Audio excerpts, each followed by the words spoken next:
यानी 26 जनवरी 1950 को ये नाफिज किया गया, लेकिन बाज़ाब्ता असेंबली में पास हुआ वो 26 नवंबर 1949 को, यानी 2 महीना पहले इसको पास किया गया।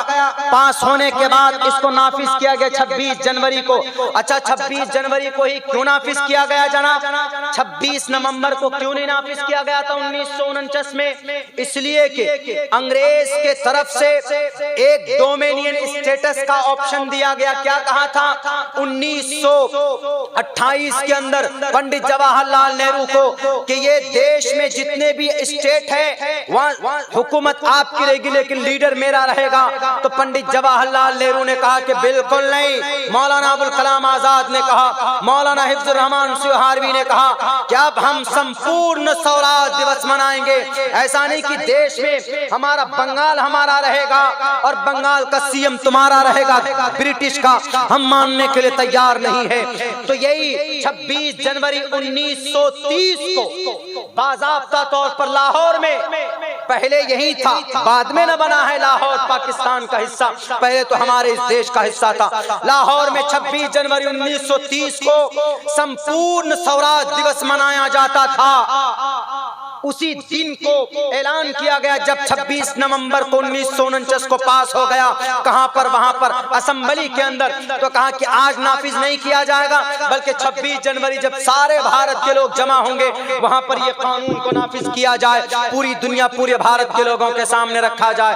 तो वही 26 जनवरी 1950 को हमारे देश का कानून नाफिज किया गया। बाकी जो 29 महीने किस कानून के तहत देश चला है, ये British rule general government Lord Mountbatten के मरने के बाद उसी बीच में एक बहुत बड़े गोपालाचार्य उनको जनरल गवर्नर बना गया था हमारे भारत को। लेकिन जब 26 जनवरी 1950 को कानून नाफिज किया गया तो सबसे पहले जो राष्ट्रपति जो गवर्नर बनाए गए, राष्ट्रपिता जिनको बनाया गया, वो हम सबको और आप सबको मालूम होना चाहिए कि उस वक्त के जो डॉक्टर साहब थे उनको बनाया गया था भारत का सबसे बड़ा राष्ट्रपति, उस वक्त उनको बनाया गया था। उस वक्त से हमारा भारत उसी दिन से हम 26 जनवरी गणतंत्र दिवस 26 जनवरी को यानी कानून के दिन के तौर पर हम मनाते हैं। और ये कानून का दिन यूं ही हमें नहीं मिला है, बड़ी कुर्बानियों के बाद हमको मिला है और हमने यकीनन कुर्बानी पेश की है इस देश के लिए। अगर कोई बोलता है, अगर कोई हमारे इस देश की देशभक्ति के लिए अगर किसी को शक होता है तो मेरे भाइयों आप बताओ, आज जो भारत रिजर्व बैंक, ये भारत के स्टेट बैंक हम यूज करते हैं, इस्तेमाल करते, किसका बनाया हुआ है?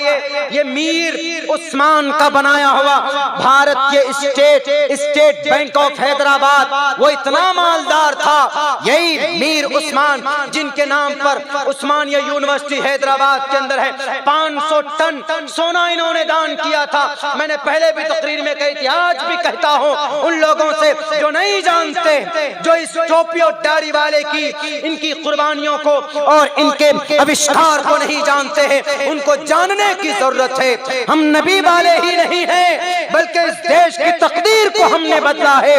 जब 1962 के अंदर मुकाबला होना था चाइना से, भारत के पास पैसा नहीं था, भारत के पास टैंक नहीं थे, गोला और बारूद नहीं था, तो दक्कन पहुंचे थे हैदराबाद। उस वक्त के मीर उस्मान के पास गए, 500 टन सोना दिया था लाल बहादुर शास्त्री को, जाइए चाइना से मुकाबला कीजिए। अगर उस वक्त उस्मान साहब ने 500 टन सोना मदद नहीं देते, ताउन पेश नहीं करते, तो भारत का आधा हिस्सा चाइना के अंदर होता।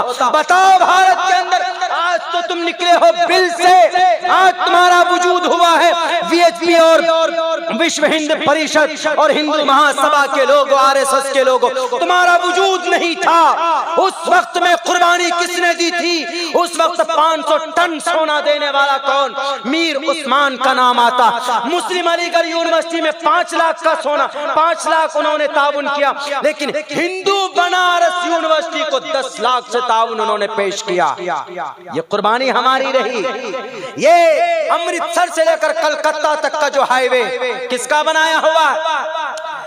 हम सबको मालूम होना चाहिए शेर शाह सूरी का बनाया। पेड़ जो लगाते हैं हाईवे के नीचे जो पेड़ लगाते, कौन लगाया? इस पेड़ को लगाने का रिवाज शेर शाह सूरी ने शुरू किया। कौन था? एक बहुत बड़ा सिपह सालार आजम था मुगल का उस वक्त का। और मेरे भाइयों, ये तो है इल्जाम लगा देते हैं ऐसा है वैसा है। गाइडेड मिसाइल कोई बनाया आज तक भारत के अंदर? कौन बनाया guided missile? Doctor APJ Abdul Kalam. Guided missile का मतलब जिधर आदमी जाएगा उधर मिसाइल घुसेगा। यहाँ से मिदनापुर जाएगा तो वो मिसाइल उधर जाएगा, खड़गपुर जाएगा तो वो मिसाइल उधर जाएगा, हावड़ा जाए तो वो मिसाइल उधर जाएगा। बनाया कौन? डॉक्टर APJ अब्दुल कलाम। बताइए, एक नहीं 5 मिसाइल बनाकर, त्रिशूल, पृथ्वी, अग्नि, आकाश। बताइए, अग्नि को बनाने में बहुत फेल हुए, लेकिन अग्नि को बनाते बनाते 10 से 15 साल लगे और इतना ताकतवर मिसाइल बनाया इन्होंने, रॉकेट लॉन्च किया। किसी रॉकेट से 104 नहीं 105 सैटेलाइट को भेजा इसी के रॉकेट से। किसने? अमेरिका घुटना टेक दिया कि डॉक्टर APJ अब्दुल कलाम नमस्ते आपको भैया, इसलिए कि इतने कम पैसों में आपने इतना बड़ा मिसाइल रॉकेट लॉन्च किया। बताइए कौन? डॉक्टर APJ अब्दुल कलाम। हमारी ये कुर्बानी तब भी हमको आज क्या बोलते हैं? 35 जो मेंबर के नाम होने चाहिए, कानून साज जो कमेटी बनी थी, जो 279 लोगों की, 290 लोगों की, उनमें से 35 में से किसी का नाम नहीं, सबका नाम काट काट कर निकाल कर हटा दिया। सिर्फ एक नाम बाकी रह गया, मौलाना अबुल कलाम आजाद। बाकी 34 नाम कहाँ? मिटा दो तुम, लेकिन भारत के संविधान में लिखा हुआ है, ओरिजिनल जो संविधान लिखा उसी संविधान के पेज पे देखिए 279 लोगों का सिग्नेचर है। उनमें से 35 अराकीन जो हैं मुस्लिम, मौलाना हिफ्जुर रहमान, मौलाना अबुल कासिम खान आपके बंगाल के, मौलाना अबुल कलाम आजाद, बेगम रसूल, हैदर अली जनाब, सैफुर रहमान, उबैदुर रहमान, खान उबैदुल्लाह, ये मौलाना हसरत मोहानवी, इनके नाम नहीं हटा सकते। इनका नाम आज भी लिखा हुआ है भारत के संविधान में, भारत के उस ओरिजिनल उस बुक के अंदर। 26 जनवरी मनाते हैं हम राष्ट्रगान गाते, जो गाना जरूरी है, जनमन गण अधिनायक जय है भारत भाग्य विधाता, पंजाब सिंध गुजरात मराठा, ये हम गाते हैं, शान के साथ गाते। और हम यूं भी गाते, सारे जहां से अच्छा हिंदुस्तान हमारा, पूरी दुनिया से बेहतर और अच्छा हमारे लिए हिंदुस्तान है। इससे बड़ी देशभक्ति क्या चाहिए? जब जरूरत पड़ती है चाइना से तो 500 टन का सोना हम ही ला करके दे देते। जब खूबसूरती की बात आती है तो ताजमहल हमारा ही बनाया हुआ नजर आता। जब ऊंची मीनार की बात आती है तो कुतुब मीनार हमारा चमकता और दमकता। जब जापान, फ्रांस, रशिया, इन गाइडेड मिसाइल इनके पास है, भारत के पास नहीं। कौन बनाएगा? कौन बनाएगा? सबसे पहले डॉक्टर APJ अब्दुल कलाम बनाकर खड़ा करते। लो जी, एक से एक मिसाइल। सबसे पहले कौन सी मिसाइल बनाई गई? त्रिशूल बनाया। दूसरे नंबर पर आकाश बनाया। तीसरे नंबर पर नागा बनाया। चौथे नंबर पर पृथ्वी बनाया। पांचवें नंबर पर दुनिया का सबसे कम कीमत में सबसे ज्यादा शक्तिशाली अग्नि बना करके दिया। आज तक पूरी दुनिया में इतना शक्तिशाली मिसाइल बनाया हुआ 5000 किलोमीटर दूर तक मार करने वाली मिसाइल अग्नि किनका बनाया हुआ? डॉक्टर APJ अब्दुल कलाम का बनाया हुआ। 26 जनवरी है, इसीलिए मैं बोल रहा हूँ, ये इतिहास हमारा और आपका। कुरान पढ़ते थे, उनकी संदूक में है ना, डॉक्टर APJ अब्दुल कलाम के संदूक में कुरान रहता है, वो कुरान की तिलावत करते थे। अब बहुत सीधे साधे इंसान, इनके जब ये राष्ट्रपति बने थे तो इनके गांव वाले आ गए थे। गांव वाला होता है ना कि भाई हमारा राष्ट्रपति बना हमारा बच्चा, तो पूरे गांव वाले को जब बस में आए तो जिस दिन वो लोग गए ना,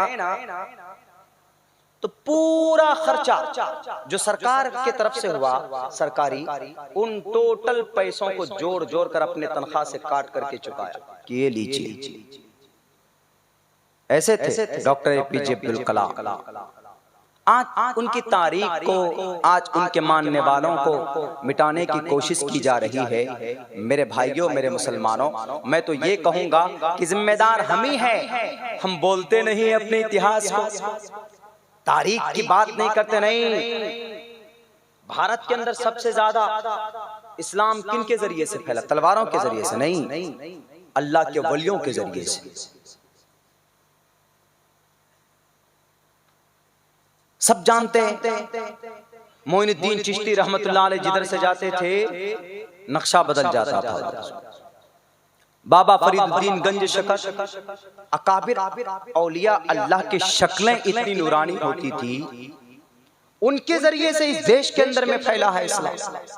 शक्ल देखते थे, उनका बिहेव देखते थे, इस्लाम लोग अरे इतना अच्छा मजहब है, चलो